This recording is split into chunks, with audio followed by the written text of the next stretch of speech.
mute and unmute when you want to speak, when invited. Cameras up to you. When we suggest that if you're not speaking, you don't need your camera.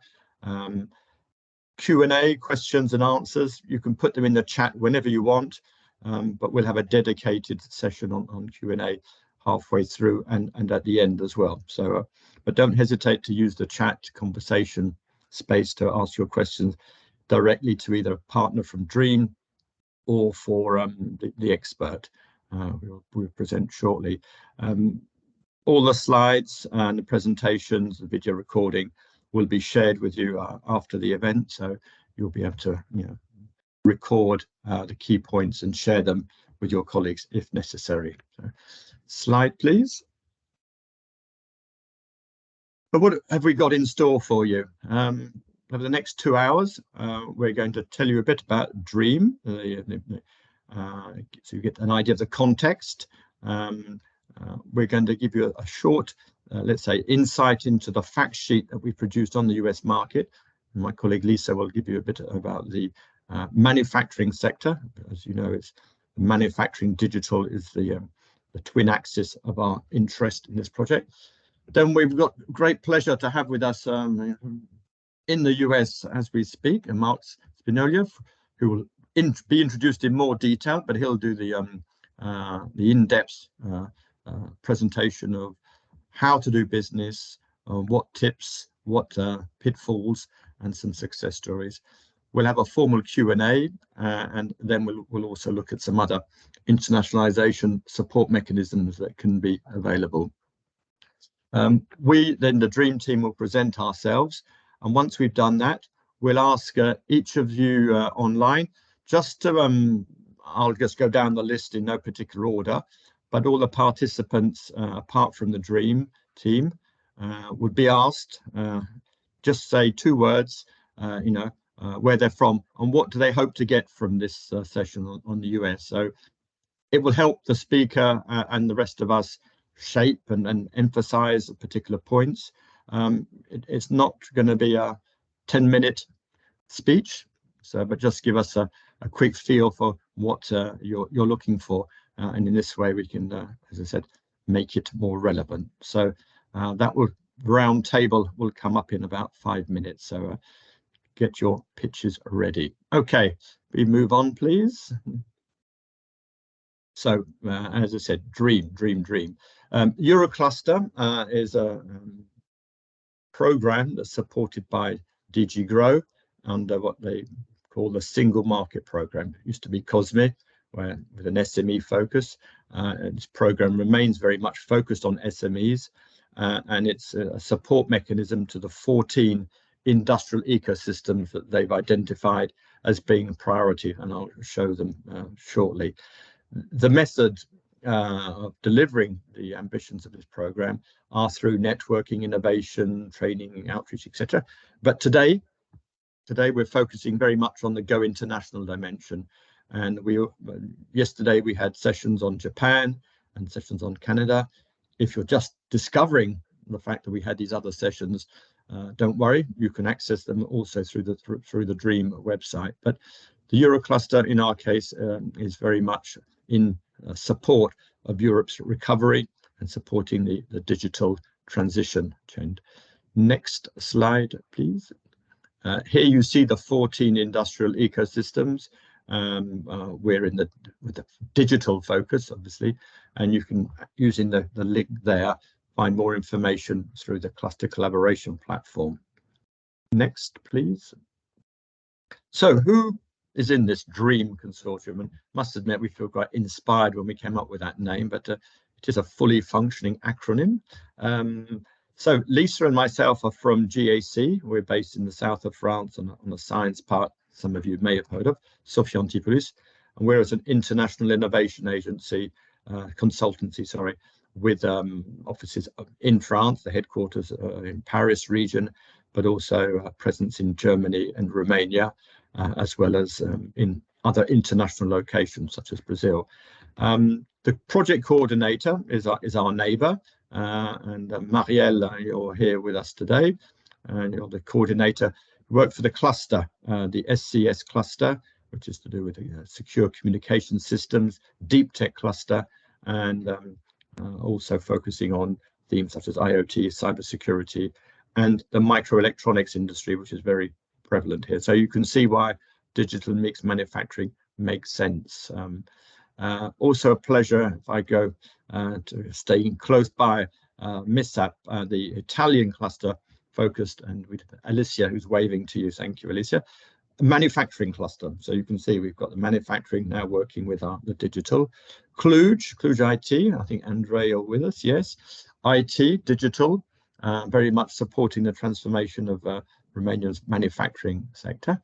And last but not least, I can see Sophie from the Polmecatech in Belgium.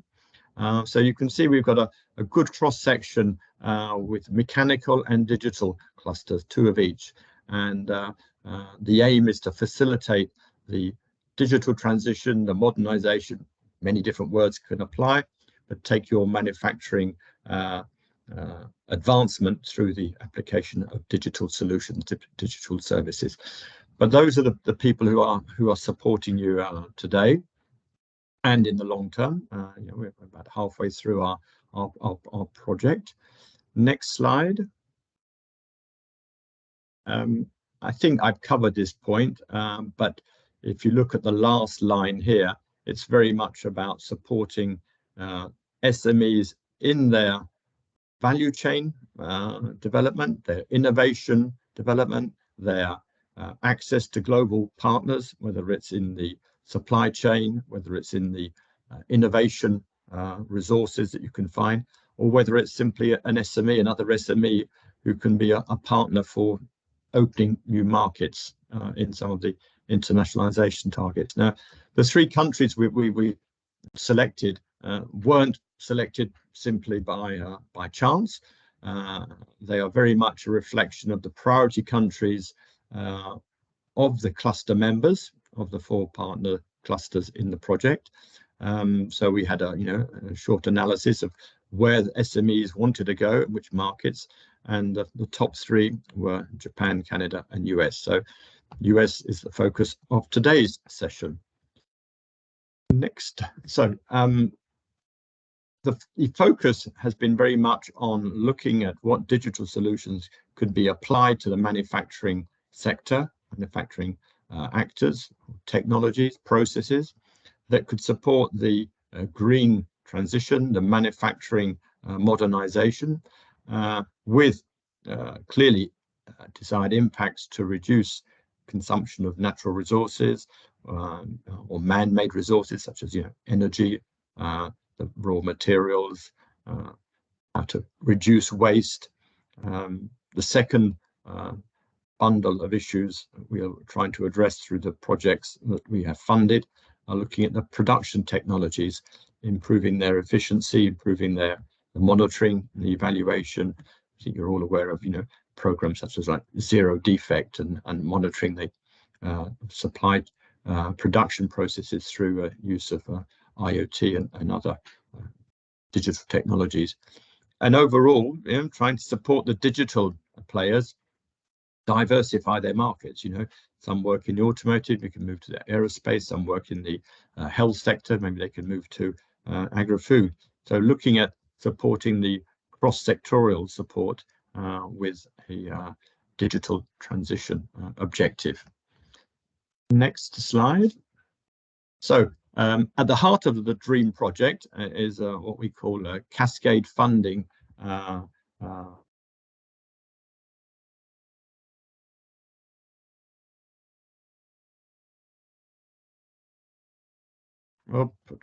After they were evaluated, 35 were funded. Some include people who are online today, and some are part of the ecosystem that you can find more about on our website. So this is the moment. I hope you can still hear me. Screen. Lisa, can you confirm I'm still online? Yes, you are. Okay, no, because you went slightly fuzzy, so I don't know if it's mine or yours, Link. Okay, now this is the fun bit. I'm just going to go down the list of attendees, and you can just shout out why you're here. And apologies in advance if I get your surnames mixed up with your Christian names and mispronounce them. So the first on my list, and it's interesting, it's not alphabetic, Sofia Toruk. You want to just give us a quick shout and tell us what you want to learn from today's session? Of course. Hi, I'm from Hungary, from Mindgrove KFT. We are developing biosensing devices which are wearable and connected through Wi-Fi, and we'd like to learn how to expand our collaboration with the US institutes, because we have quite a few customers from the US, but we'd like to build stronger relationships with them. So this is what we'd like to know. Thank you very much. Excellent. Well, that was the perfect type of message. The rest of you can learn from that, be inspired by that. Thank you, Sofia. Next on my list, Arnaud Courreau. Yes, are you there, Arnaud? You're muted if you are. Okay, next one, Faid El Modini. Are you with us, Faid?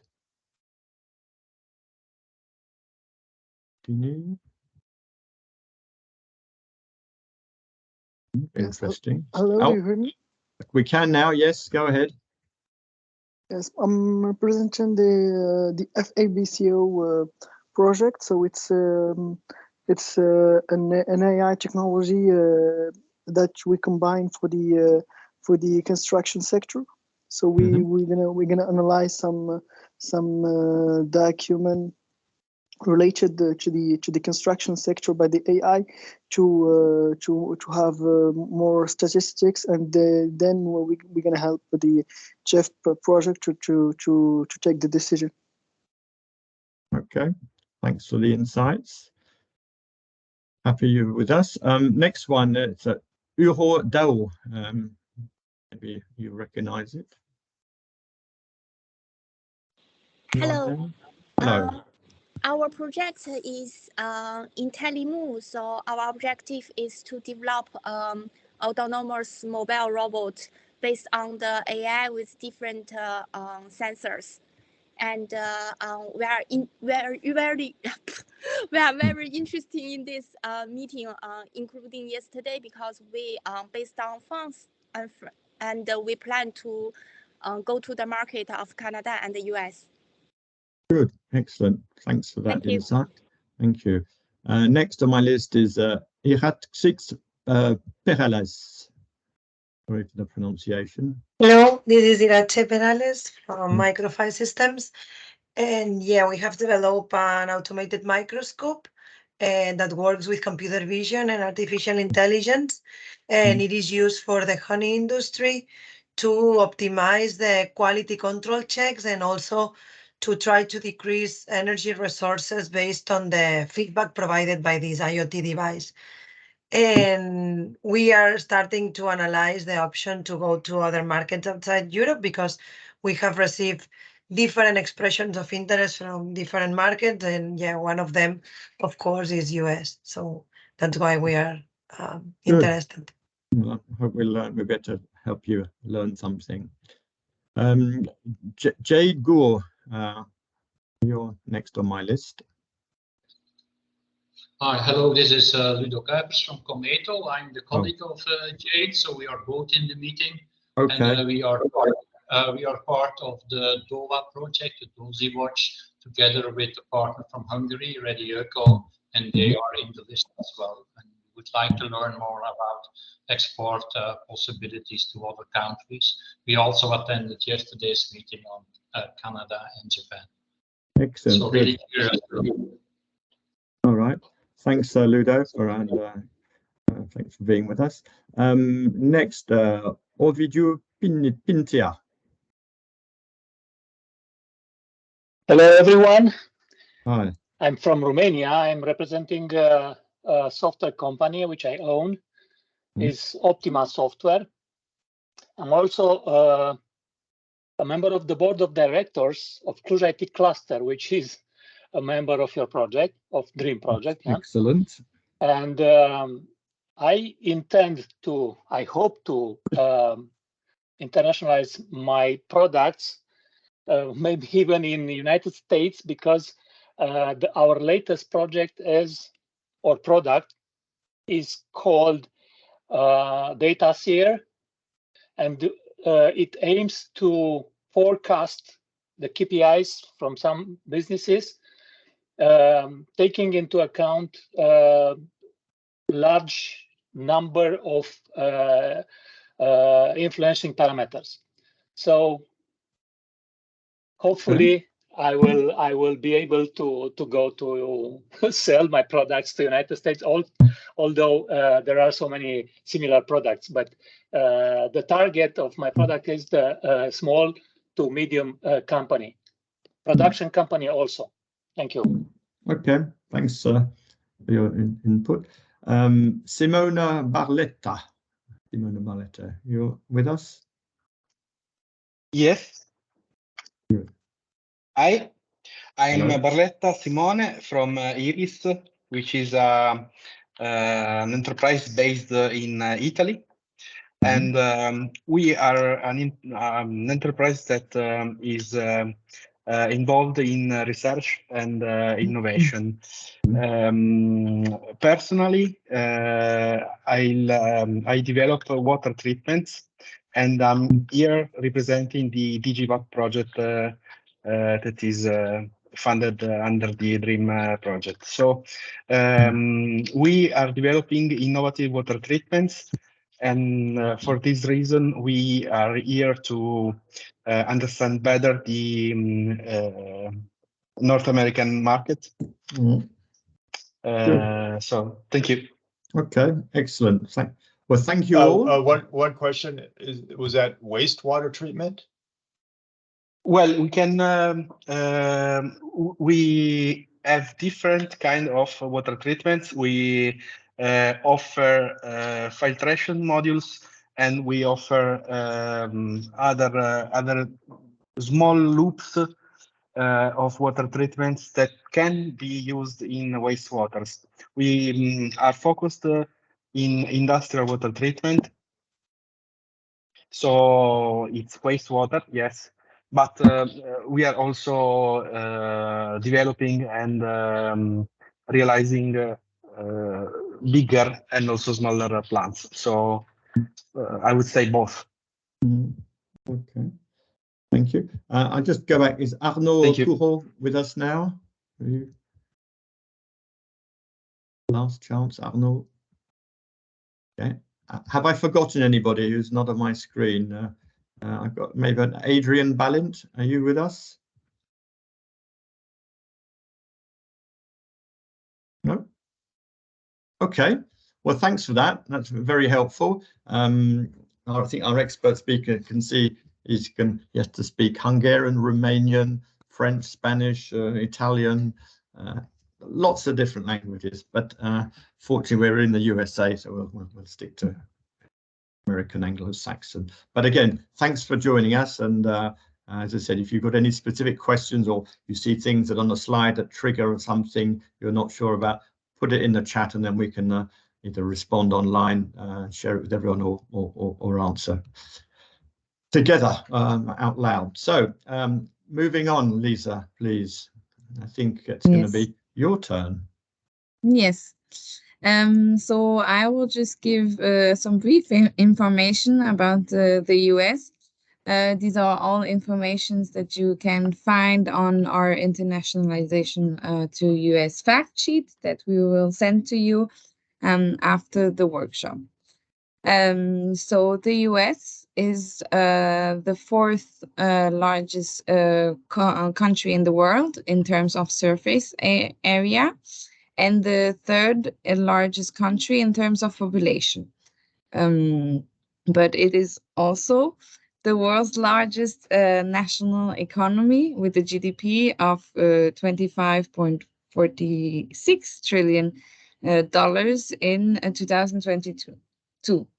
This leading position in the world economy is mainly due to the intense export and import activities in the country. So on the one hand, the exports, notably in high-tech products and services, allow the US to expand the production activities of the US most competitive industries and products. And on the other hand, the imports allow for an increase of consumer choices that keep the prices low. The US economy is generally described as dynamic and with a wide variety of well-performing sectors like biotechnology, advanced manufacturing, aerospace, and so on. Concerning the advanced manufacturing sector, so the US is one of the global leaders in this sector, and manufacturing drives America's economy and national security. Manufacturing is one of the largest sectors, so in the US, with representing 11% of the GDP. However, production and employment have fallen sharply in several advanced manufacturing industries. So that's why in 2022, they decided, the US government has released the National Strategy for Advanced Manufacturing. So the strategy's main goal is to grow the economy, create quality jobs, address climate change, enhance environmental sustainability, ensure national security, strengthen the supply chain, and so on. So advanced manufacturing is well established and can represent an opportunity also for EU companies. So that's it from my side. I will let you, Mark, introduce Mark, and then I will share your presentation. Yeah, there's an abundance of Marks on this call. So, but the one you've come to listen to is the one you see on your screen now. As you can see, Mark's got a long track record of working alongside European SMEs, gain access to the US, over 20 years.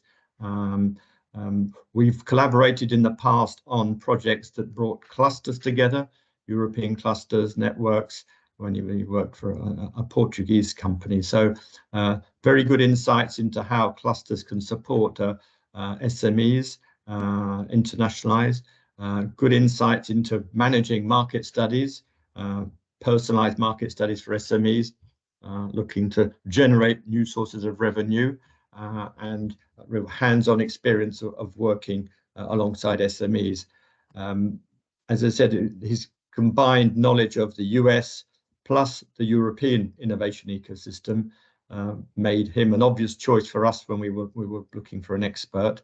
And not only has he provided, let's say, consultancy work, he also has an engineering background and worked in the sector directly. So looking forward to your insights, Mark. And again, thanks very much for getting up or staying up very late in the US to join us. So Lisa will be following your instructions for slides, and we'll intervene if we get any immediate questions during your presentation. So the floor is yours, Mark.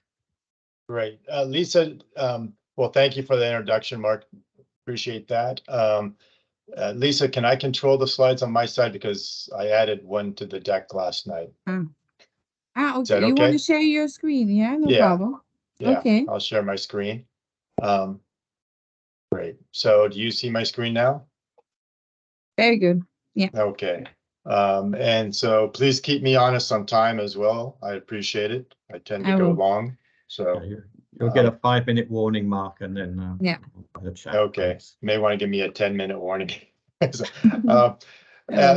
anyways, very nice. First off, I definitely appreciate Dream, Mark, and the team offering the invite to include me today. I always like to take the opportunity to interact with European SMEs through the cluster channels or other channels of Europe. As Mark said, I've worked with Mark, or we've collaborated on many projects in previous years. and a lot concerning clusters and taking SMEs international. So I very much appreciate the relationship and looking forward to opportunities in the future as well. If I start speaking too fast, please let me know. I try to slow things down because I do understand I'm speaking my first language and most of you are listening in a second or third language for you. And having lived in Portugal for 4 years and I came back to the US just at the point where I could speak a social level of Portuguese, I have a very much an appreciation for those that speak 2, 3, or 4 languages. So very much so. So anyways, I'm very happy to be here. My company is InnoConnect, which you see on the opening slide here. I have been affiliated with a European consulting firm for years, and then 3 years ago, I went off on my own for a couple of reasons. I wanted to focus purely on helping companies only in the U.S. market, those companies, foreign companies that are interested in entering the U.S. market, and companies within the U.S. market that are interested in entering or internationalizing. I spent a great deal of time working with Asia and other regions around the world. So now I'm just trying to focus on the U.S. market, and I should say North America market. So I heard some of you talk about Canada as an interest. So I have experience, a good deal of experience in Canada, so I can speak to Canada and in the United States. But I will focus on the United States today. What I'd like to do today, a couple things. I'll just highlight, Lisa, I think, put together very good slides there on an overview of the U.S. market. I'm just going to highlight a few things because I think it sets the basis for what I'm going to talk about afterwards. So I'll do a little bit of a U.S. market overview. I will also, then I'll do a deep dive into regional resources, because in many cases when I work with European small companies, first off, they're very intimidated by the U.S. market. And second, they think they have to cover the full market, and that's not the case in most cases. And so I'll talk to that and what exists at a local level. And then I'll go through challenges and opportunities. At a high level, you may already know most of this, but I'll use some examples here. I'll highlight a couple challenges and several opportunities that exist. And it should touch on some of the interests that I heard from the audience. And then I'll do more of a deep dive into important market considerations and really take you through what I've done with companies in the past, and looking at how you identify the competition, how you identify where your customer base is, and different approaches to the U.S. market. So I'll talk to some of that, and then I'll summarize with key do's and don'ts for the market.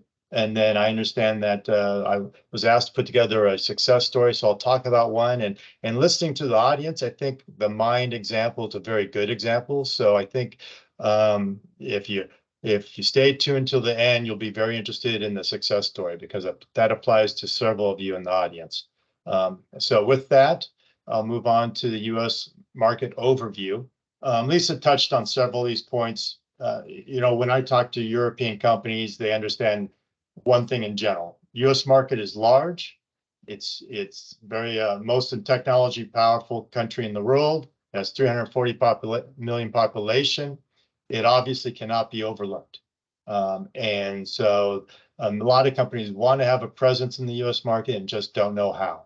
And so what I like to do is comparison here on the right side. What you see is really putting the U.S. market in perspective of European countries. And what you see here, I'll use this as an example. 1 second, I want to get a pointer. Do you see my pointer now on the screen? Good. Germany, or we have California on the West Coast here. So where I'm circling here with my pointer, that's California. It had the GDP of Germany equals all of the Western region. As of this year, the projections are that California alone will pass the GDP of Germany. I think 2 or 3 years ago, California passed the GDP of the United Kingdom. So it's increasing, it's creeping up the GDP chain. So it just shows how large our market can be. If you just take California alone, as of this year, if projections are correct, you have the fourth largest market based on GDP alone, dealing with California. So we could talk just about California today, or we could talk about the full market. So I'll be talking about the full market, but I want to emphasize a couple things. And what you see down in the right-hand corner, you see a circle around an area of Florida. And I'm going to focus on that region just to make a point. And I want to pass on my knowledge of what you should see at a local level and what you could utilize at a local level to help you. So big picture, when I work with companies, I try to identify a region that they should focus on. And we'll go through that later, but there's criteria to selecting that region. And then once we've identified the region, let's say it's Florida, and the reason why I raised Florida is because a lot of companies come to me and they're interested in setting up a representation on office in New York or in California, or if you're in the life sciences area, pharmaceutical, it would be Massachusetts, Boston, Massachusetts. And I try to encourage them to look elsewhere. And this is one of the reasons why I try to encourage them to look elsewhere. Florida is I do a lot of work with Florida now. And Florida is a very business positive or business positive environment. Taxes are quite low. Cost of living is low. The regulations are reasonable. And it's on the East Coast, so it's easy to travel to from Europe. And there's an international airport in Orlando. And so just looking at that region alone, you see a population of close to 5 million people and 2.2 million labor force in the region. And so it's important to understand that even when you go down to a micro level region analysis, we're dealing with large economies. And in this case, I pulled this slide from a partnering organization that I do quite a bit of work with in Florida, called the OEP Orlando Economic Partnership. And they are an economic development organization. And you find economic development organizations in every city throughout the United States. And this one focuses on 7 counties in Central Florida. And it's a very good one. So I've put their website in the top right corner. You can use it as a reference, and I encourage you to go to their website.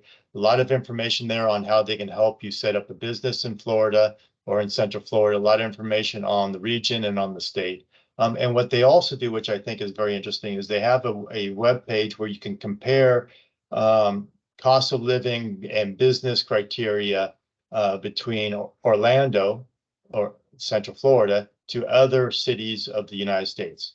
And so they do a nice job of presenting a tool that helps you compare their region to other regions in the United States.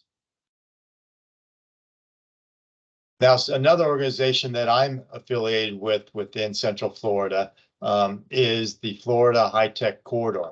And what I've done is I consider the cluster model of Europe to be best practices. As Mark knows, I've done work with clusters in Europe and in the US, and really found that, we don't have anything quite similar to what you have in Europe in the US. And so what I've done is I've led an effort in Central Florida to establish a cluster initiative.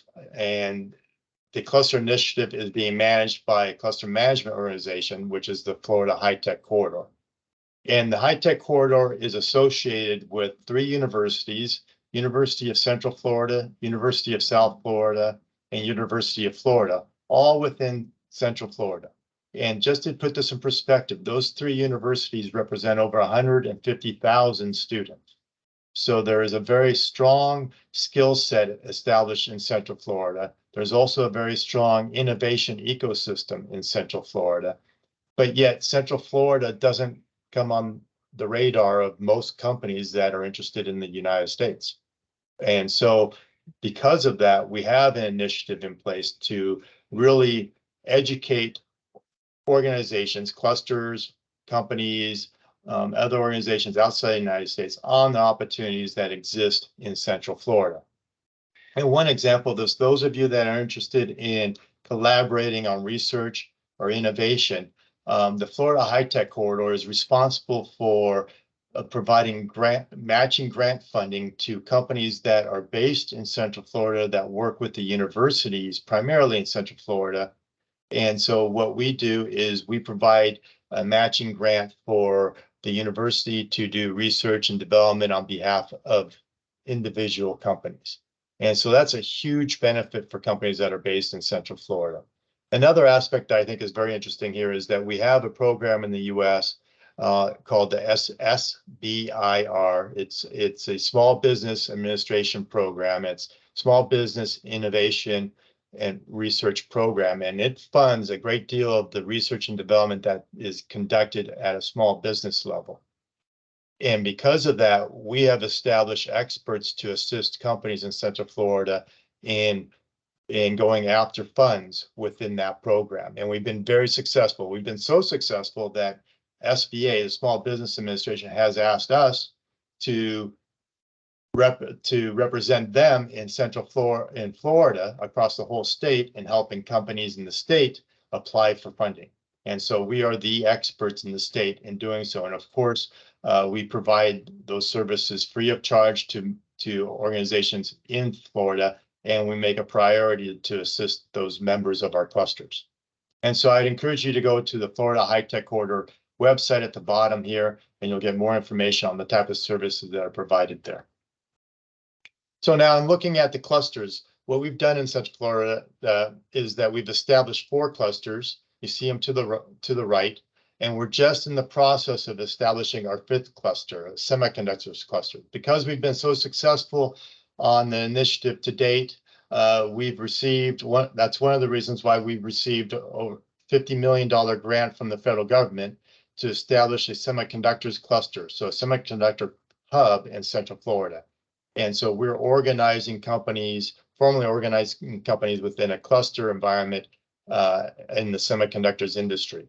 And so especially, those of you from SCS and in the microelectronics area, I'd be interested in talking to you possibly after this, because we do have microelectronics as part of that cluster, and we are assisting companies become established in our region that are in the microelectronics industry. Okay, so very important to understand that we have this. I would encourage you to go to our QR code up in the corner and see our website, and I can speak to this at another date with you individually if you have any questions. But the key here is that we have a cluster that's established. It is a model that is applied in Europe. So when you interact with us, it's similar to interacting with clusters in Europe, cluster organizations in Europe, and we can assist you in leveraging or accessing the US market to meet your objectives. Final slide on the cluster side. I just wanted to highlight this. This is a slide that we share with our cluster members on their journey. And so we have an application. We go through a needs assessment with them. Through that, we see immediate quick wins because normally there's an organization in our region that can meet a need, a service for them that they weren't aware of. And so we achieve that within our needs assessment. And then we have one-on-one services, group services, and our goal is to build trust there and build cross-cluster collaborations. But the reason why I wanted to include this slide is that you see here a monthly newsletter. If you have an interest in seeing the activities that are conducted at a regional level, what type of activities, what type of networks, what type of funding opportunities exist within Central Florida, please email me and I will add you to our newsletter, and then you'll start seeing what the activities exist in our ecosystem. And you'll have a better understanding of what exists, not just in our ecosystem, but also in other ecosystems around the US. Okay, so I'd encourage you, it's free of charge, of course. So it's just a newsletter that you can follow. So with that, I'd like to go into challenges and opportunities. And I'll just highlight some here. I separate these in 2 categories. First, the main challenges, which are easily identified, those that affect everyone that is coming to the US with a product, a service of some sort, high technology. And that's, of course, we already talked to the size of the market. That's an issue, and that's why we normally identify target regional markets. And I've worked in some areas, well, in the biosensors for sure, software, water treatment. I've done work with companies in those areas, and in the automatic microscope, IoT devices, some in that area. So definitely understand those areas. And what I found in the past is that identifying a region is key in many cases, okay, as a starting point. Geographical distance from the market, that's always an issue, and that adds to the cost of the product or the service, right? So you have the shipping costs, you have the product costs, and you have shipping costs, you have the risk costs. Some cases you have to stage product in the market, and you have to insure it. So those are all issues or challenges that you have to overcome. Time zone difference can be an issue, although I find that it's actually, in many cases, it's a strength. I represent a software company, which we'll talk about later, in the US market, very high-end, highly technical software company. And I find that it's to our benefit that there's a 8-hour difference between my time zone and their time zone in Europe, because when we have an issue with a customer, I can work with the team in Europe and problem solve it during the European morning, first 6 hours of the day, at least in Europe. And normally we'll have a solution at the client's email inbox by the time they get to the office the next morning. So that's highly beneficial. So sometimes I don't think time zone is necessarily a challenge, and it's easily overcome. Exchange rate is critical, and sometimes this is a deciding factor in coming to the market or not. Euro to dollar, for example, last 12-month range was 16%, from my understanding. So that's quite a fluctuation. So that is a challenge that you do need to be aware of, especially on consumer products. Local laws and regulations, they can be challenging, but quite frankly, in general, if you meet the laws and regulations of California, then you've met them state or countrywide, and because California tends to be the most stringent. So that you just focus on the most stringent regulations and make sure that you meet those regulations, and you should be fine. Strong competition. A lot in the US, there's always strong competition in every sector. It's a saturated market on products and services in many cases. And so it's really looking at what is your competitive advantage. And you really need to have a competitive advantage if you're thinking about coming to the US market. Litigation is common. Yes, it is, but I've never had an issue with litigation, and I've negotiated with the Fortune 500 companies. I've gotten out of contracts with Fortune 500 companies, and I've never had an issue there. So I'm not too hesitant on litigation. It can be a concern depending on the sector that you work in, but that it can be overcome. Then potential challenges, and these are product or service dependent. Achieving a competitive price point, as I spoke to earlier, that's critical in many cases. You need to be competitive from a price perspective. If you're not, then you need to have significant added value, right? Because added value will overcome the price point issue. Effective market presence, and we'll talk to this some in a little bit, but having a market presence, at least to what your competitors have in the market, is important. And you can do, and again, the challenge here is really on a regional basis in most cases. You don't need to cover the US market, just focusing on a particular region.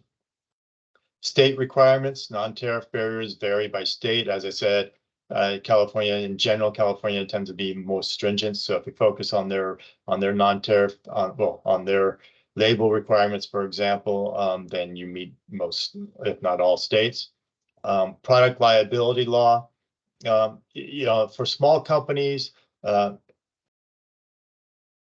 this can be an issue, but really it depends. It just depends on the sector and what you're bringing to the market, how much this is an issue, and how you resolve this. A lot of this can be resolved through partnering with a company in the market that is in your sector, and providing added value to their product line or to their turnkey solutions. So that's one way of solving that if it is an issue. A complex tax system, yes, it's very complex, and that's always a concern. But depending on your product, if you're in the software field, then it's not that complex. And so, yeah, it just depends on your product or your service and what country you provide that from, because the U.S. has tax agreements with countries, with European countries, that make this very simple a very simple process. So it just depends. Now, there are a lot of challenges here, obviously, but they can be overcome.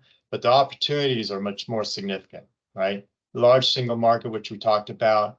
Common language for the most part. English is the common language throughout the US, although about 17, last time I checked, 18% of the population speaks Spanish as a primary language, but many of them understand English. Excuse me. So we really have one common language. Common general cultural, that's clear. We do have some subtle differences depending on different regions of the US and some subtle differences in buying trends depending on the region. But in general, it's common general culture. And so that's always good. Economically and politically stable, that very much so, except you may challenge that from a political stable perspective now that if you've been following the news and our Congress and what's going on in the House there and establishing a speaker. So maybe we'll drop some in the ranks of the political stability aspect. But in general, our kind of economically and politically, we're quite stable country. Access to global supply chains can lead to, and this is an important one. I find that it can lead to new business with other markets, especially those of you that are interested in Canada. I've worked with companies that have become established in the U.S. market. In fact, a success story that I'll bring up later. I can talk to them about, or I can talk about that as well. That they've reached out to Mexico and to Canada because they're established in the U.S. So it does open doors to other markets. That's clear. And some companies use the U.S. as a launching pad to South America as well. So it does provide that access. U.S. has very good logistics and systems to other countries, and so that's being leveraged. Low average tariffs with EU-US low average tariffs under 3% last time I looked at that, and I think that was about 5 years ago. So that's very much an opportunity. And then other potential opportunities depending on the product or service. We're a very technology advanced economy, so we absorb new technologies quite quickly. And so the opportunities are here, that's clear. Niche market opportunities. Again, it's added value products or perceived value from countries of origin. We still have a perceived value that, if you look at manufacturing, that manufacturing equipment out of Germany or Switzerland has a higher quality than other countries. And so that may or may not be the case, but we have that perceived value exists, right? And so that's been there ever since I worked in manufacturing over 25 years ago. So you do have the perceived value that adds to your product competition, ability to compete in the market. Comprehensive intellectual property laws. This is true. Although I always tell companies, we have the laws in place, you're protected, but keep in mind that you also need to have a great deal of money available to enforce or to protect your intellectual property. It's one thing to have the laws, it's another thing to be able to take a company that breaches your intellectual property to court. And so I've never been involved in a case where that has happened. And so, when I look at this, this is really not, it's an opportunity, of course, but it's not leveraged because it does take a medium to large company to really protect their IP, to have the funds to protect their IP. I did a lot of work in China, so it's quite the opposite in China. So it's nice to have the intellectual property laws in place in the U.S. And also this does, you do have articles in your negotiating your contracts with companies here that reflect the intellectual property, and so that's important to have, right? So everyone competes on a level playing field.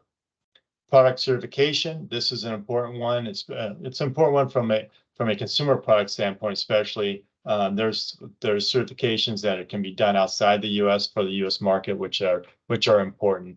And that has helped a lot of companies that on the consumer product side that I've helped in the U.S. enter the U.S. market, differentiate themselves from their competitions in the market. So that's an important one to some companies. So with that, I'd like to go into a specific case, and this is more towards the manufacturing sector. And this is something I did a few years ago, production technology subsector. And what I'm going to do is I'm going to go through each slide has a different focus. The first slide here is something that is important that you need to do as due diligence. You really need to understand where the concentrations of your competitors are. Okay, where are they concentrated in the U.S. market? And so you see a map of the U.S. here, and the white lines on the map are outline different states. And so when I did this analysis for a machine tool manufacturer, who was part of machine tools and metal cutting types, not specified, so it's a subcategory of this. I looked at this and I found that their competitors were concentrated in Michigan, Ohio, Illinois, and California, which made perfect sense because those are large manufacturing-based states. And so we knew that we wanted to at least focus on those states to see, do analysis on their competitors, okay? So once we knew where the competition was concentrated,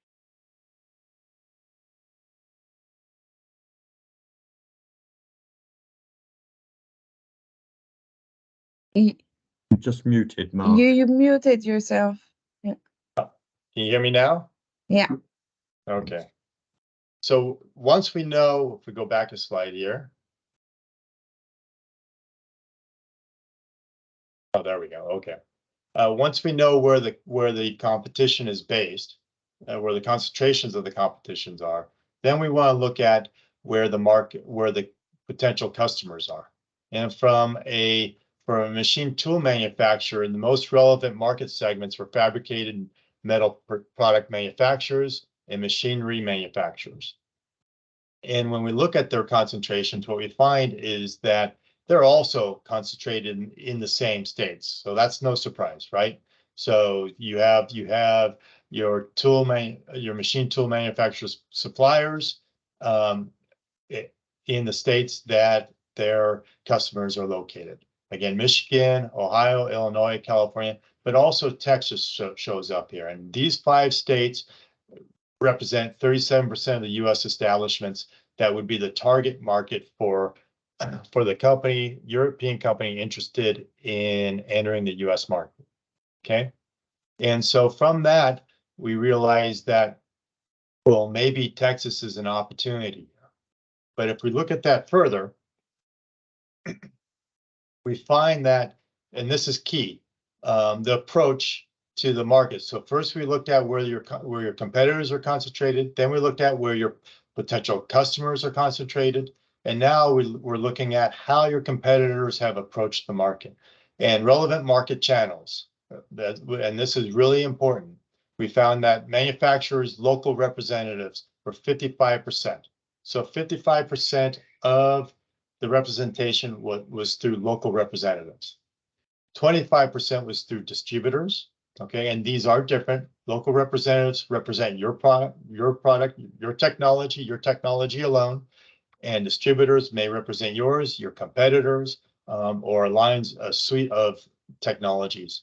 And so they're not focused just on yours, right? And also, there's nuances there where a distributor may be buying the technology from you and reselling it, okay, where a local representative is not doing that. And then you have manufacturer direct, which is 15%. And so the manufacturer may be based in California and selling its machine tooling to a company in Illinois. Okay. Turnkey solution providers are 5%. And what we found is that manufacturing direct sales were increasing. So manufacturers were selling more at a distance, okay, or within their market and at a distance. And then in that local representative sales were decreasing. And so local representatives really weren't being as effective as they used to be, which makes perfect sense. companies are more inclined to use the internet. They're more used to dealing with supply chains that logistically or geographically are quite far at a distance.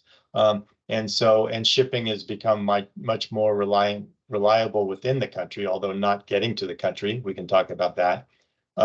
And so that explains why local representative sales may have decreased and the other channels have increased. Okay, so it's important to understand what the trends are and what the path is forward.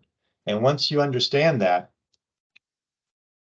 then you can better leverage the market. And one example of another example of how there are trends in the market, the automotive industry, which deals with machining metals, and deals with the tooling, has changed.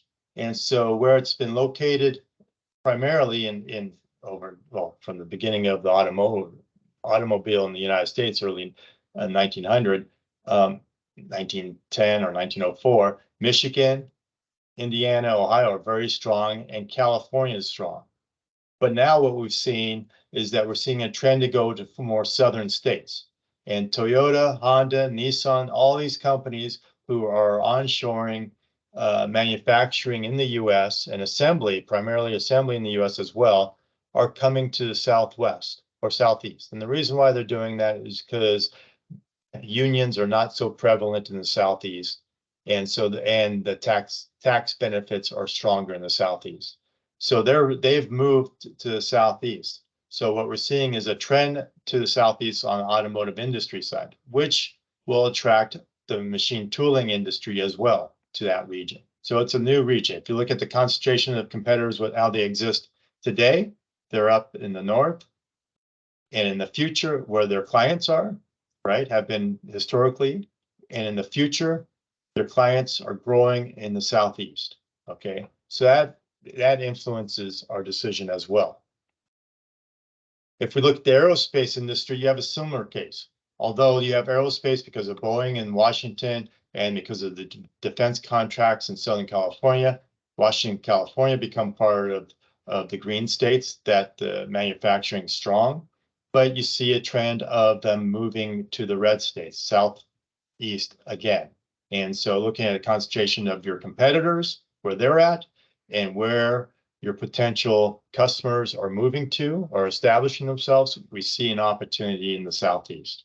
Okay. And so market analysis conclusions, big picture, we found that it was important that the machine tool provider, they have manufacturer located representative, because that's still a strong way of selling to companies. And we found that locating them in South Carolina, which is here, was important because it gave access to North Carolina, Tennessee, Alabama, Georgia, all by car. And so that became the region that they could mark their market. So when they looked at the whole United States, really decided that the primary market was going to be the red section here at the bottom right, because of the manufacturing that was becoming established there, and because of the lack of concentration of their competition. Okay. And then what's also important is that if they're successful here, then they're looking at potential expansions to other areas, which are the green states, which have established potential customers, but they also have established competition. Really, for them, the next move was going to be to Kansas, Oklahoma, Missouri, somewhere in here, because the concentration of the competition was quite low. And these are states that are growing in manufacturing. Okay, so this is something that is fairly easy to do. And it's one approach to identifying a particular region that has the greatest opportunity, identifying how you could approach, or how you should approach, that region to be successful, and then looking at how you may expand. Okay. Now, when you're dealing with software or you're dealing with biosensing, on the biosensing side, I would say, please talk to me at some point in the next few weeks, because we have a life science cluster in Central Florida, and we have several sensing companies within our cluster And so we have a very good ecosystem there that would be a great launching pad for you to the US market. So we should talk. But also on the software side, you may take a different approach here, and I'll talk to that in a few minutes. Okay. But I think this takes you through the steps. And these are really the basic steps that you need to take when you're looking at the market. And so with that, what are the do's and don'ts? Do your due diligence on the competition's approach to the market. How are they accessing the market, or how are they represented in the market?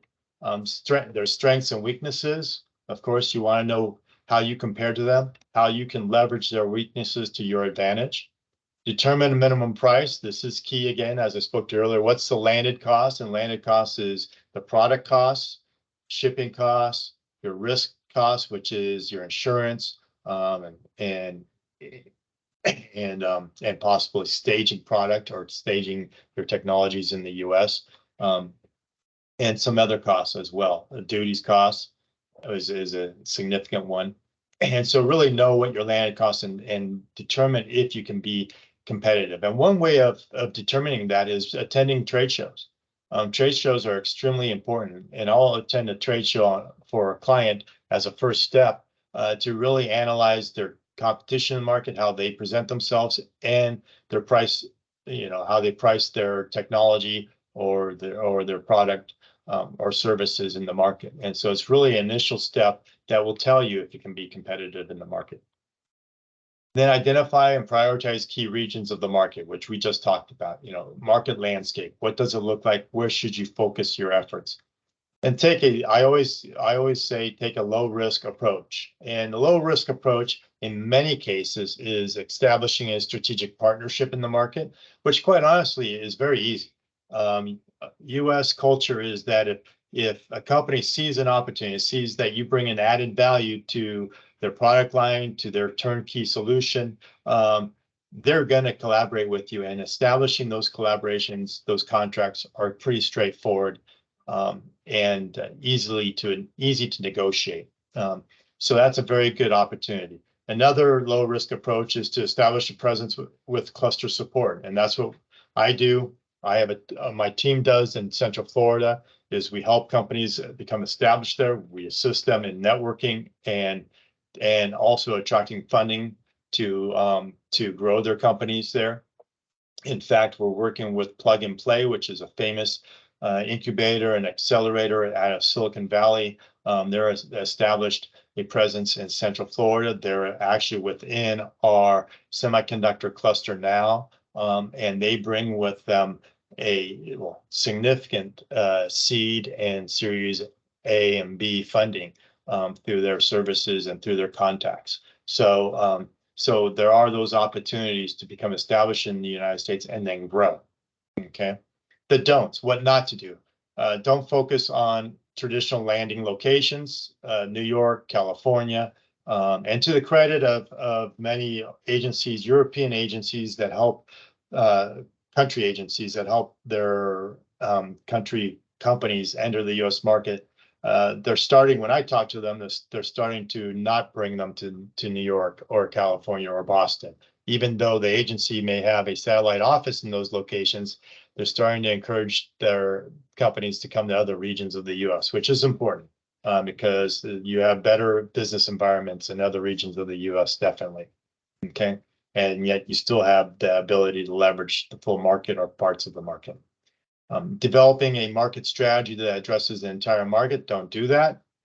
Most cases that shouldn't be done. I've never done that, okay, with a small, medium company, and I've represented several software companies that may have the ability to reach the full market, but you always start small because even a small market here is quite large from a European perspective, okay? Assuming a multi-location physical presence is necessary. Again, that goes back to the full market, really baby steps. If the physical presence is necessary, pick a strategic location and start in one location and grow the presence from there. And finally, approaching the market on your own. Companies that come to the market on their own hardly ever are successful. Unless they're an American that has experience in the US market and they've moved to Europe and started a company there, and they're bringing it to the US, so they have a full understanding of the market and the players in the market already, and the culture and so forth. But really, there are entities out there. There are companies that you can partner with. There are nonprofit organizations such as the one I represent in Central Florida that you can work with that can provide you the guidance necessary to ensure that you're successful in the market. So with that, I think that concludes the first part of my talk. And actually, I came in early. I'm at 41 or 42 minutes there, Lisa. Are you there, Lisa? Yes, no, you Okay. have, and I was coming to you in 2 minutes to tell you that you have 10 minutes left. Either I'm efficient or I spoke too fast, one or the other. Mark, can I just ask one question? You've highlighted the role of clusters as a sort of soft landing, as a sort of economic intelligent support, and I think that is very much how the cluster partners of DREAM see it, because we run interclustering actions, and I think it will be a question I'll put to the DREAM partners a little bit later on the issue of interclustering. Do they have any partnerships they can build on for their SMEs? But the question I wanted to put to you, again, you mentioned it, the importance of trade shows as a fact-finding, you said positioning, seeing what the competition does. Are there, if we look at the fields of the SMEs who introduced themselves, a lot of software development with some market applications being very clear, some are more general. Are there any, apart from the Las Vegas CIS, which is the sort of, start the year in gambling your fortune away in Las Vegas, are there any others in those markets? If we look at that southeast, is that right? Yeah, southeast corner, major trade shows that you think should be highlighted? Yeah, I think one. Well, I would need to go back and look at it in a couple of areas there, but I think one that is an important one is the packaging expo is key. That's quite large. Most years, I think it's always held in Chicago. It was in Chicago this year, I believe, and that's a very good one. In fact, in my case study, I'll mention that there as well. But that's a key one. And then you do have sector specific ones. So if you have technologies for specific sectors, for example, software company that I work with, which is also a success story there, they do CAD systems for the furniture sector. And so there's one furniture manufacturing expo in North Carolina every year. And it is the one trade show that you need to go to if you're providing software to that industry. And it's as simple as that. So if you look at industry specifics, then yes, there are those. But if you're looking at the very large ones, and from a manufacturing standpoint, I think the packaging expo is a key one there from a manufacturing perspective. We'll come back to this issue later on, but we'll let you continue. And just remind you in the chat, if you've got any questions you want to put to Mark or the DREAM team, don't hesitate to put them online. Yeah, and there's a couple things, on the biosensing that I heard earlier, one of your participants, obviously, I would be a good contact for that because we have a life science cluster and many members there. On the AI robotics side, that's an interesting one. And I have contacts. There's a very good robotics cluster in Silicon Valley, although, I hate to send people to Silicon Valley because everyone thinks that they should go to Silicon Valley, and they really shouldn't unless they're looking for, Series A or A and B funding. But yeah, so there is a good one there, and there's a couple other good ones in the US that I could suggest to them.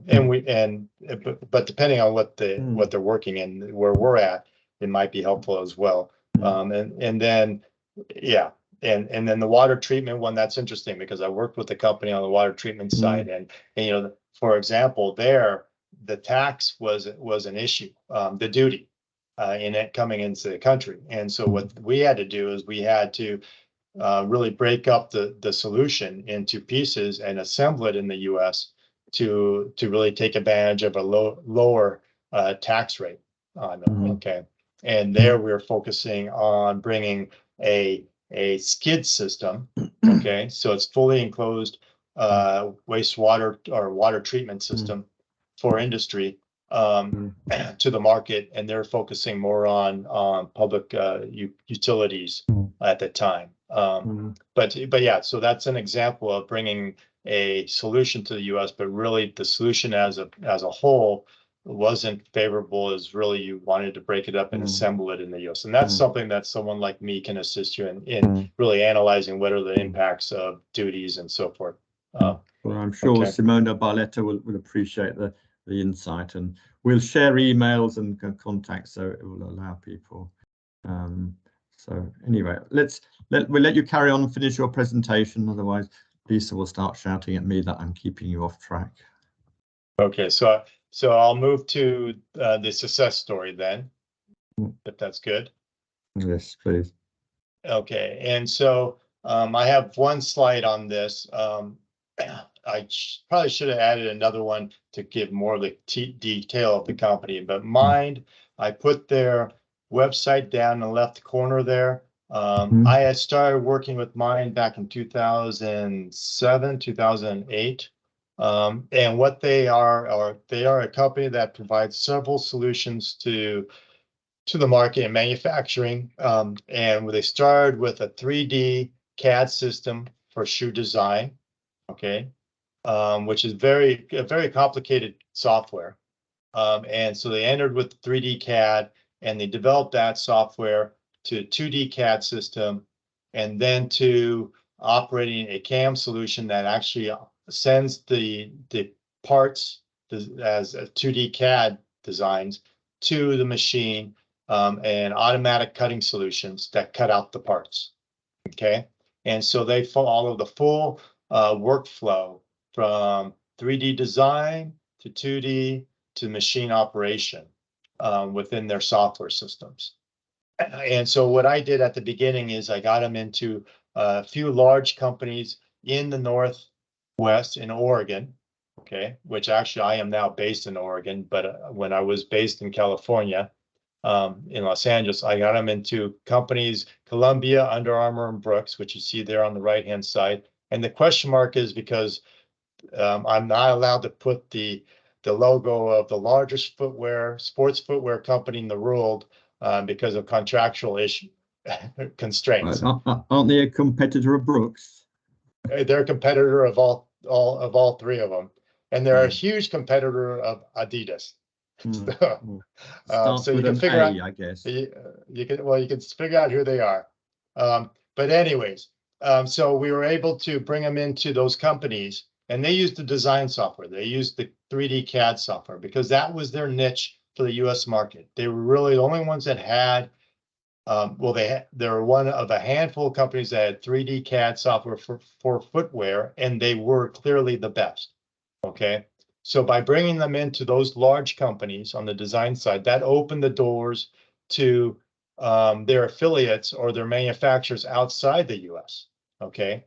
And so this brought them into Asia in a very large way. So now they're selling their CAD systems, and they're selling their automated cutting solution or cutting software for automated cutting tables in Asia at the manufacturers that are supplying the shoes for these large companies. Okay, and so there's an example of a company, a small company in Europe that came into the U.S. market, started working with Fortune 500 companies, found an opportunity there, and then through that opened other markets in Asia for them. Okay, that's one way that we opened the markets in Asia. Another something else that came out of this a few years later was that I started working with the innovation teams of these companies, and we started doing customized software development. And so that actually became more profitable to do customized software development for these companies than selling them off-the-shelf software. Okay, because what we do is we take the off-the-shelf software in some cases, and we add functionalities to it specific for the company, for the innovations that we do at the company. And we've done some very leading edge, I say mind-blowing, and it truly is mind-blowing developments in customized software for the footwear industry. And through that, because of the work that we've done with those companies, and because of the software solutions that we're able to provide at the automated cutting table level, a strategic partnership was established with Zune Switzerland. It's a company in Switzerland. You can look them up, and they have automatic cutting solution tables.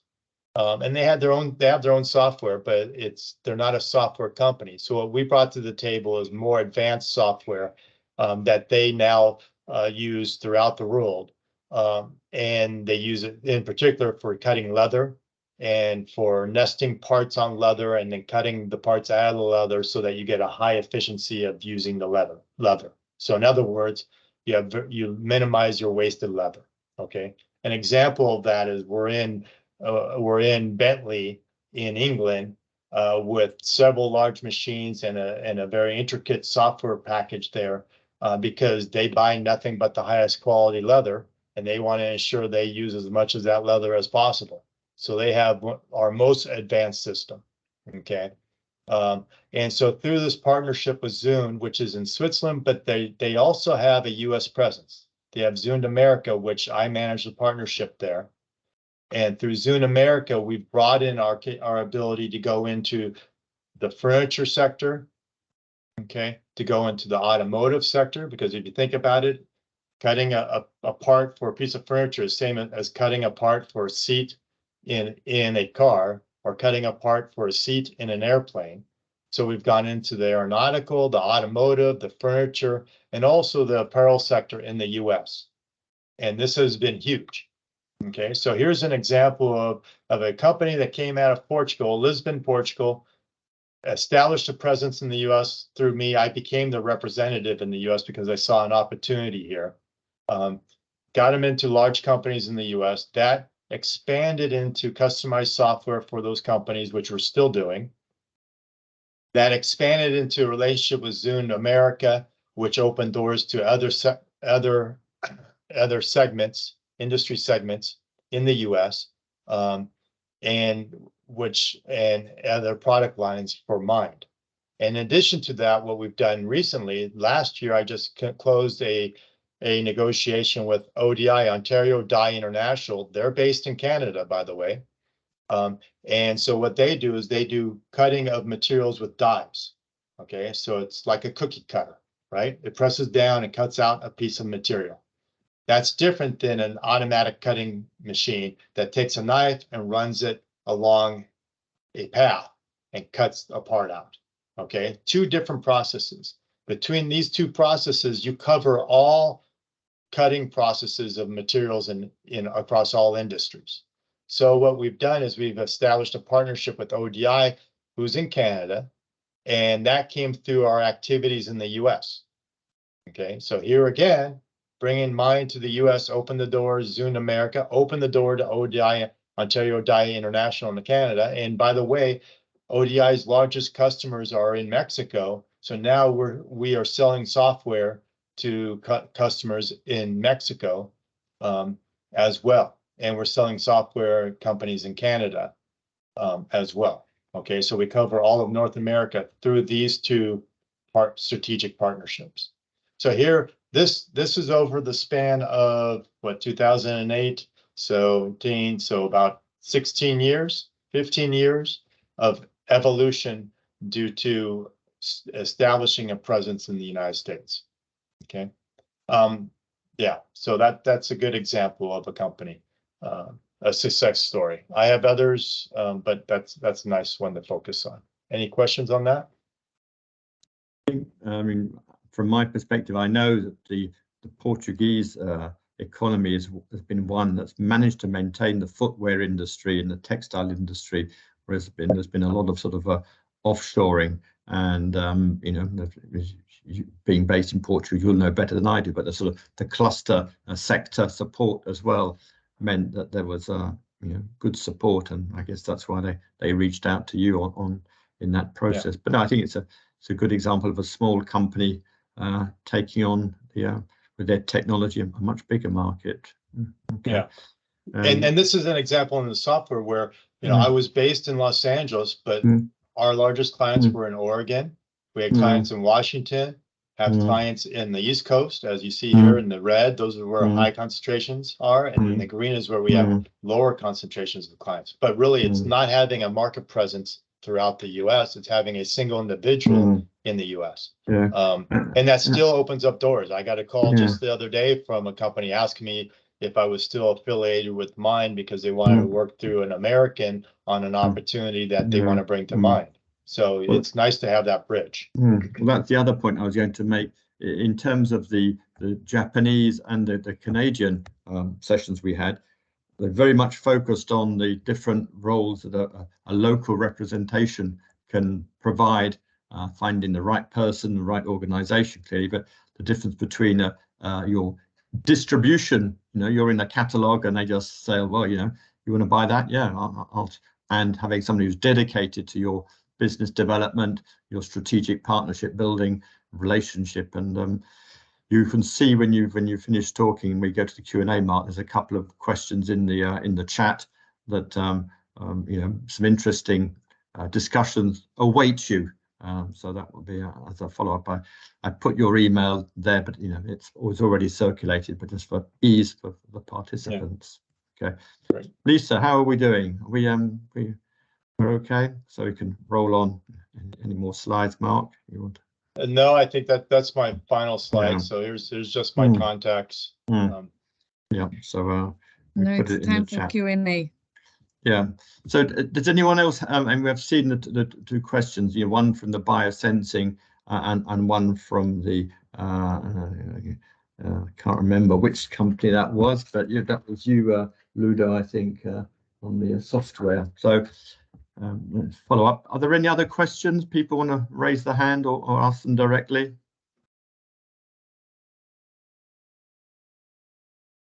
I've got one for our cluster colleagues. Marielle, you're first. Go ahead, Marielle. Yeah, I would have more questions on more the soft aspects. Is how is globally perceived the arrival of, for instance, software solutions or whatever coming from the European market on the US market, taking into consideration that the US market by itself is well known as being the first one. Is there any, let's say, pre-state of mind? Is there any special cautious to take and so on? More on the soft approach. What would be your advices actually?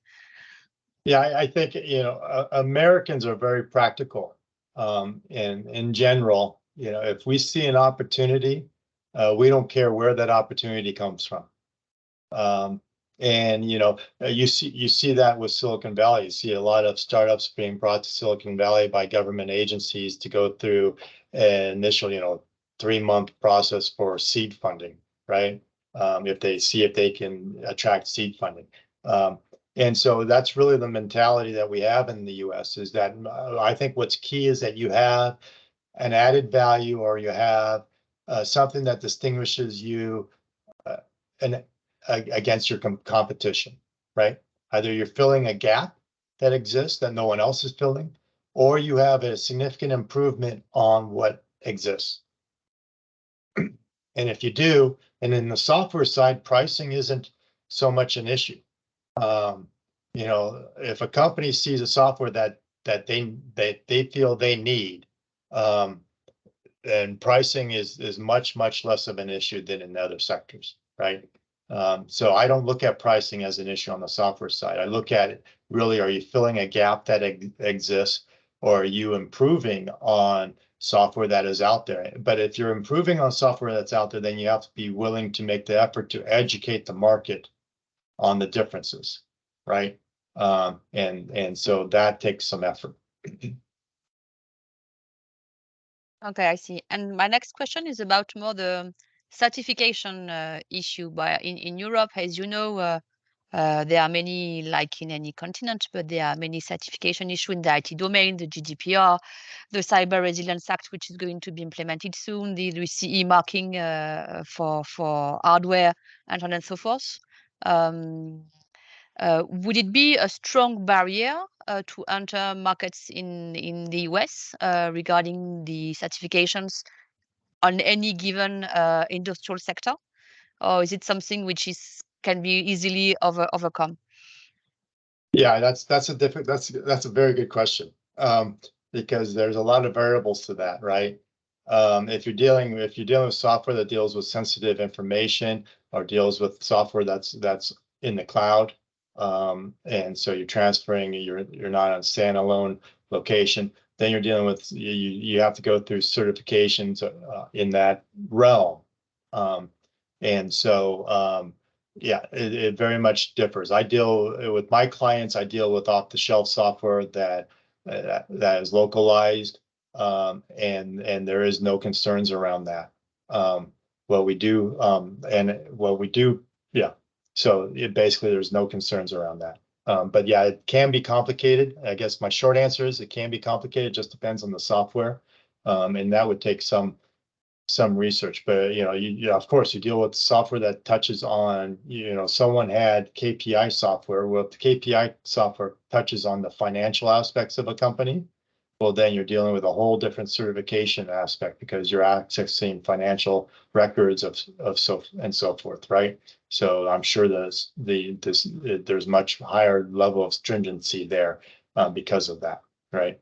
But I'd have to do some research on that side. I do know I did look into, I had a company that came to me with software for the financial sector, and that was one of the challenging aspects of it. And actually that raises a very good point, because if you're a software company coming out of Europe and you're bringing a financial software to the US, and they don't know you don't have a history here, credibility, then there's some education that needs to be done there. And definitely certification. There's regulatory requirements that have to be met, right? Okay. Thanks for the answers. There's a question from our friends representing Uhodao. Would you like to ask your question? Hello. We have a question because we want to go to the market of the US, and what do you think? Which one is better? We find a client in with distance. The first client in US with distance, and then we begin to develop the US market, or it's better we go to the US and then develop the market there. Yeah, is that the biosensing one? Biosensing. What's your product? We work on the software system for the mobile robot, and we want to know if we find a future client with distance in US, and then after we find the first client, we go to the US market, or we go directly to the US market and find the client. So what do you think, which one is better? Well, I think if your client is a company that manufactures robotics, right, and you're providing software, correct? Yeah. Okay. Then it might be good to find a company. I'd have to look more into the robotic industry, but it might be good to find a turnkey solution company. Okay, that brings the mechanical aspect together with the software and sells it to customers. Okay. And if that exists, then that might be the best option. And in that case, that would be a partner. Okay. That wouldn't be someone that wouldn't be a customer of yours. It'd be a partner of yours. That would probably be the best option, because for two reasons. One, well, they are then representing you in the market, your software in the market, right? With a piece of equipment that your software supports, right? So that's one. Number two, they are now your representative in the market, and they can potentially handle initial technical questions. Okay. And so, because that's always a question if you bring out software to market, well, what's your support? Okay. So that's way that you handle both of those. If you have a customer in the market, it just depends if you look at them as a customer or if you look at them as a partner. Okay, I don't see how you'd have, so I'd really need to look at what your customer profile is.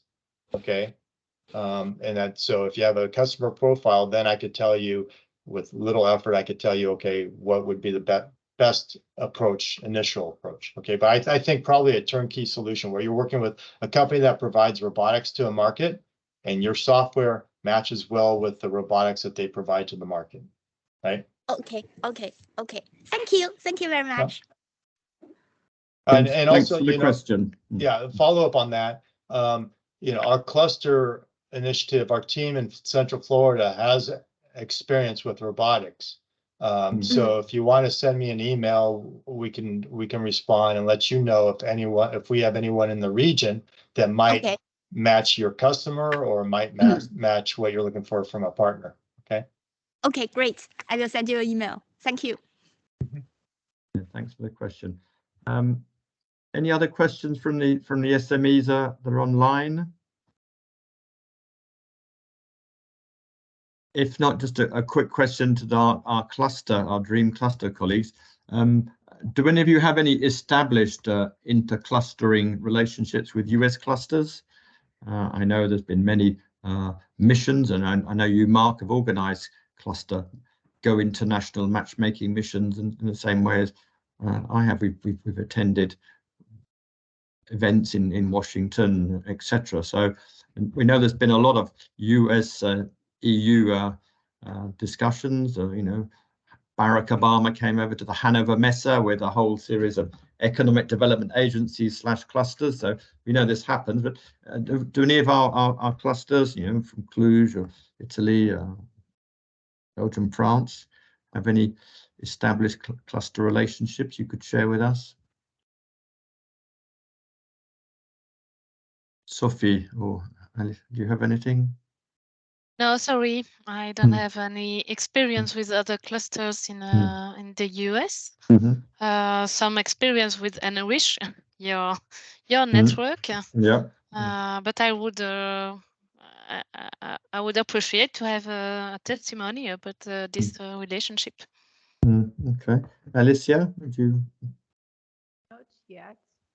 Try something in 2019 with another European project that was more focused on Canada. So we met the Canada delegation at Hanover Messe, but with the US, so we have some connections within Silicon Europe Alliance, so another meta cluster of silicon industries, but directly as SMEs not yet. Okay. Indeed, you've highlighted a point that you can sometimes meet the US when they come to Europe, and we know that often the big trade shows in Europe have a country theme. You mentioned Hanover Messe when I was there, when the VIPs were there and the whole range of industry and economic agencies. I think that's another interesting way for our SMEs to connect and find partners. And I know, Mark, you've been involved in those type of actions. So. Yeah, I've actually, I've networked with clusters throughout Europe through my work with the Florida cluster, and developed some relationships there, which are interesting and key to us. I think with our semiconductor cluster that we are just launching now, I do have on my radar definitely SCS cluster on the microelectronics side. Someone mentioned the Silicon Europe, their new project. So definitely we'll be reaching out to the semiconductor related clusters in Europe as we start to establish ourselves in the US, because we should, if we do everything correct, we should be a critical hub for the semiconductor industry on the East Coast, which is important. And we're definitely receiving significant funding from the federal government to make that happen. So for those of you who are in the cluster world who have semiconductor related industries, please reach out to me. If not, I will be reaching out to you for sure in the coming year. So that's on Marielle's shopping list for Christmas now. Reaching out. Good. Yeah, that's for sure. As Alicia said, we are also a group of clusters in Europe specialized in macroelectronics, which is called Silicon Europe Alliance. I'm putting a kind of parenthesis here among the dream stuff and so on. And there could be clear connection between what you are doing on the semiconductors domain in the US and this alliance in Europe. So let's be further in touch in this respect. And concerning your question, Mark, we don't have so much activities in the US on our side. On the cluster side, no. And on the trade show, this is mainly via the CES in Las Vegas, via the Business France organization. And we are part of the selecting committee for selecting the most promising startups that have been chosen to be part of the French pavilion at the CES. Yeah. That's our main involvement, more than that.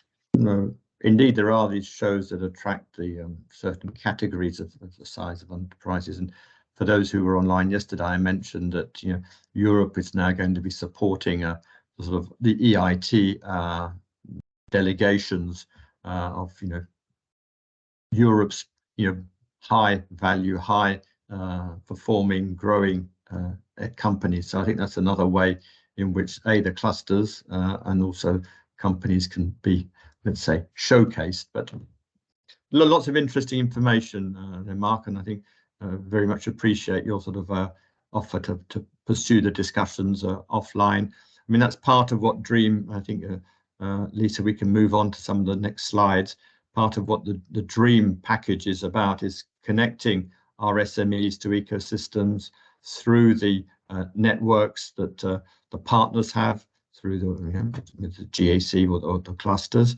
And we can also deliver other type of support through other EU funding. So we've just got a few little quick highlights. As we said in the beginning, the 3 workshops have given you different insights, and for those who couldn't attend the previous 2, you'll find the link in the follow-up email we'll send you. There's a network that brings together many of the European partners who have worked with these bilateral, trilateral innovation projects to ensure contacts and soft landing in this case, the US. You can see the partners we have in the US and North America in general. The same applies to China. Africa is also emerging. So Enrich Global is another partner relationship that can be relevant for your internationalization journey, with a particular focus on innovation and research. So it's less trade, but much more helping you on the different innovation research paths. Next slide, please. There are already strong collaborations for funding on Horizon Europe, and Mark mentioned his role in some of the organizations in flagging the equivalent funding sources, and we worked on a project recently in which the European Commission and the equivalent funding agencies in the US try and align their funding regimes and the priorities. And we recently worked on one looking at the whole digital IoT cybersecurity agenda. So we know that there are opportunities for research and innovation co-funding, each country block with their respective funding instruments. And let's say there's been an improvement to the openness of the respective funding programs. Again, in the fact sheet that we'll share with you, you'll get information on the US, and also bearing in mind there are representative offices. We have an EU Technology Council who sits in Washington, and equivalent in the other direction. So there are lots of routes into finding information and contacts, and maybe in some funding. Mark, you wanted to interact? Yeah, I'm a huge believer in a great slide here, by the way, Mark, because I do something similar when I present in Europe, or Lisa, great. Yeah, I was on the Bee Health event in Romania earlier today. That's why it's been a long night for me. But pitching just this, we've had a couple companies within our cluster in Florida provide letters of interest and other items to Horizon Europe consortiums. Because as you know, I've worked in this area on European framework programs since framework program 4. So yeah, big opportunity there, and a big opportunity on our side with NIH. So, you know, to the cluster managers out on this call, please, if there's any interest from your members to collaborate on the other side, or need it, or would like to have a US side on that, what we bring is we bring the organization, and I bring the 20 years of experience of working on framework programs to assist our US companies. So you're not hand holding them that much. So yeah, exactly. Great slide. Thank you. Next one, hopefully that's great, but it's different. We mentioned trade shows, Mark, and for the SMEs online, we highlight these. And on this one, it's another European project, and Sophie will tell us a bit about how we can fund your presence in US trade shows and expos. So, Sophie, the floor is yours. Hello, thanks, Mark. Yes, Paul Mecatech in Belgium is also part of the Gemstone Euro cluster. It's another Euro cluster like Dream. And in this framework, we offer a support to SMEs willing to participate to business fairs and events outside EU. So the US are a destination that is promoted also by Gemstone.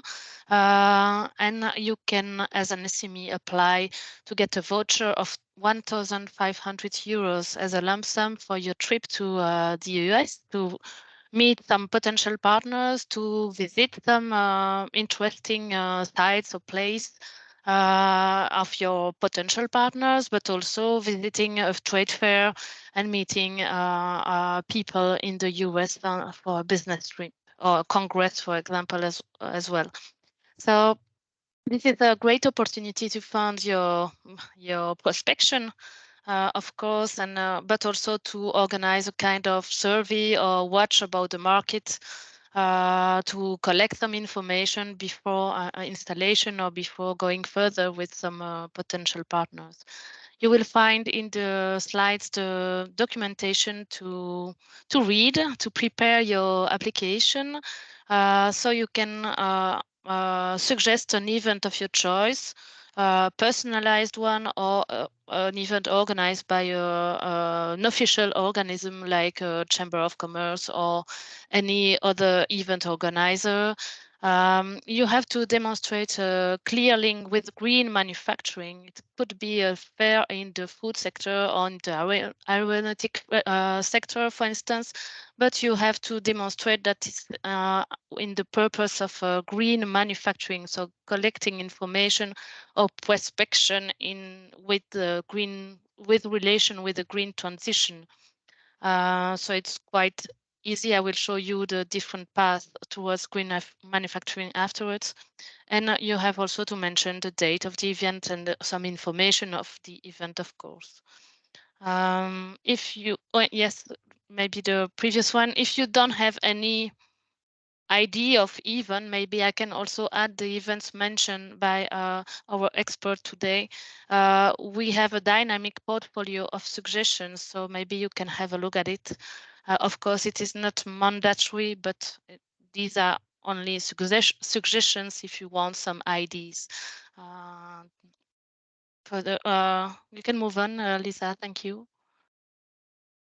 Yes, so it's in a larger framework, Gemstone support the green manufacturing, so the green transition of the industry in Europe, with a focus on interregional and international collaborations. The program is supported by 7 cluster partners in Europe, in France, Italy, Latvia, Portugal. We mentioned a lot Portugal today, and also Poland and Belgium, of course. And we support with 4 kind of grants the green transition by innovative goals, but also explore, like I presented a little bit before, and also training. So if you want also a voucher to enter a training program, you can also apply up to December 2024 for Explore and Train. And for Innovate, this is in a few days, so up to 31st of October. And the last slide is just some tips. So if you want to apply for one of these grants, you have to make a link with the roadmap we defined in the Gemstone program. These are the strategic paths towards green transition. So you see that it's from product to waste, passing by new business models, maintenance services, and improved productivity. So it's quite large, and it's quite easy to make a link with your projects with one of those topics. So that's it for me. Thank you for this opportunity to present this support for SMEs, and I hope you can benefit from it in your future trips to the US. Thank you, Sophie. Indeed, I mean, one of the roles that we try and play in DREAM is connect you with other projects, and this was an obvious one because it's also a Eurocluster. So it's an interesting mechanism for accelerating or kickstarting your first fact-finding or already supporting a US mission. The next project is also a similar experience in that, you know, GAC, in the same way as Mecatech is in another project. We're in another project funded by Horizon Europe, NGI, Next Generation Internet, so very much aligned with your digital skill sets. And in this case, we provide financial support for, we call them fellowships, but they're not just for researchers, they're for innovators. So people from the private sector are more than welcome. And it's to enable you to go and work closely with a partner in the US or Canada for a medium to long-term mission. You can see up to 6 months is possible, and quite generous funding compared to other programs.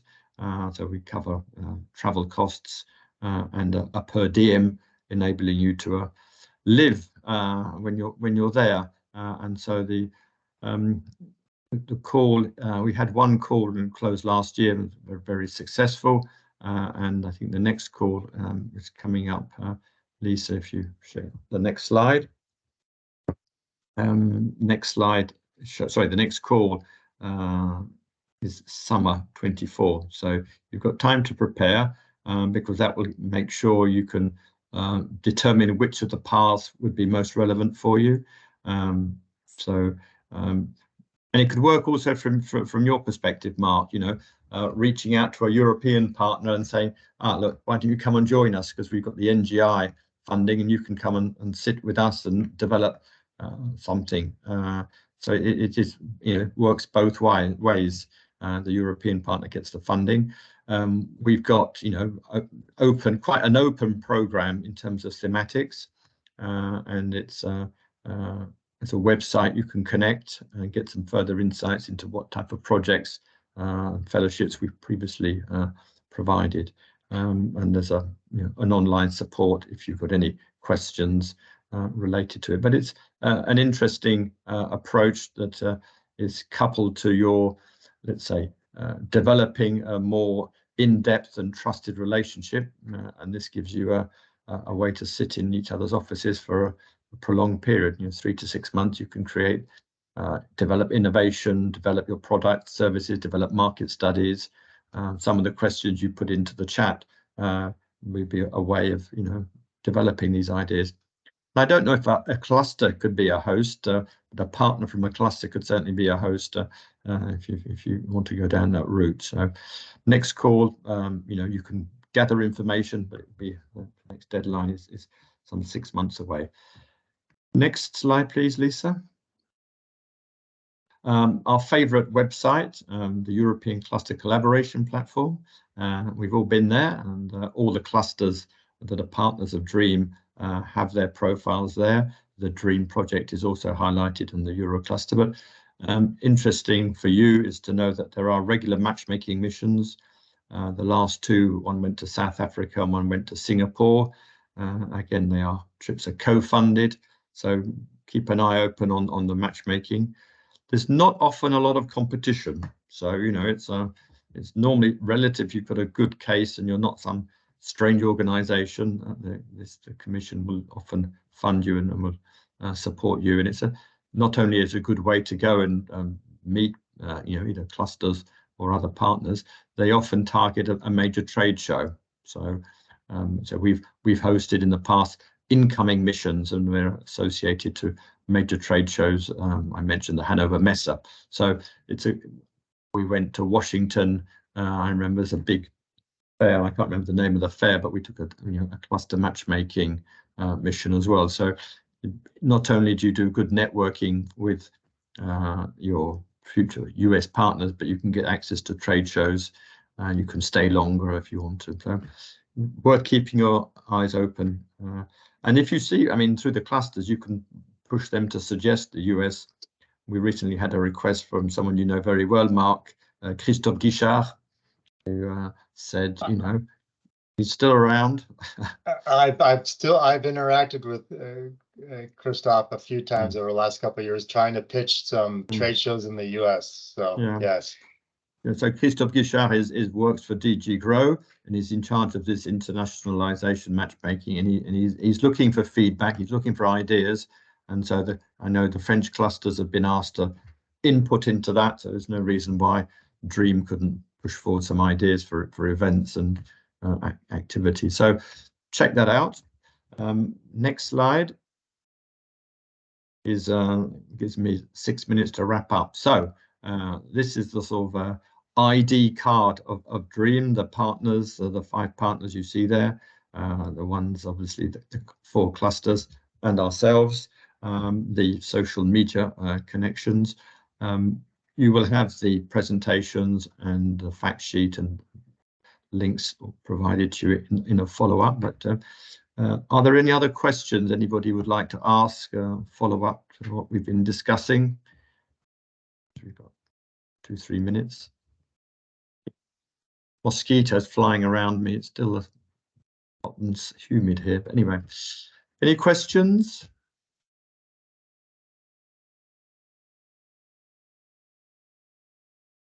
I think what you can perhaps bear in mind is that the ongoing support on internationalization, you can rely on DREAM and its partners of networks.